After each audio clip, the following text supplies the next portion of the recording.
चला तर आज आपण आपल्या विस्मरणात गेलेला हा पदार्थ शाळेबाहेर मिळणारा गुलाबजामुन हे बनवण्यासाठी आपल्याला लागणारं साहित्य आहे 1 वाटी दही. त्यामध्ये आपण 1 वाटी पाणी घालून घेणार आहोत.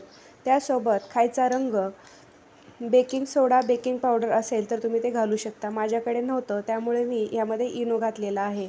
त्यासोबत 1 चुटकीभर मीठ घालायचं आहे आणि त्यात महत्त्वाचं म्हणजे व्हॅनिला इसेन्स थोडंसं घालून घ्यायचं आहे. हे मिश्रण व्यवस्थित ढवळून घ्यायचं आहे. त्यामध्ये त्याच वाटीने मी 2.5 वाटी मैदा घालून घेणार आहे. व्यवस्थित चाळून त्याचा सुंदर असा डो बनवून घ्यायचा आहे. नंतर हाताला तेल लावून तो सेट होण्यासाठी 10 मिनिटं ठेवायचा आहे. आता कढईमध्ये 1 वाटी पाणी घालून त्यामध्ये 2 वाट्याला थोडीशी कमी अशी साखर घालून घ्यायची आहे. आता आपण ती साखर विरघळेपर्यंत एकसारखी ढवळून घ्यायची आहे.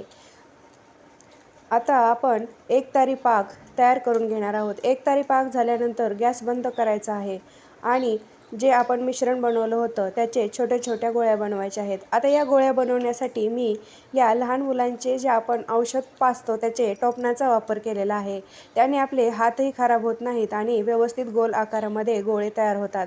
आता हे गोळे एक एक करून स्लो मीडियम फ्लेमवरती हे तळून घ्यायचे आहेत.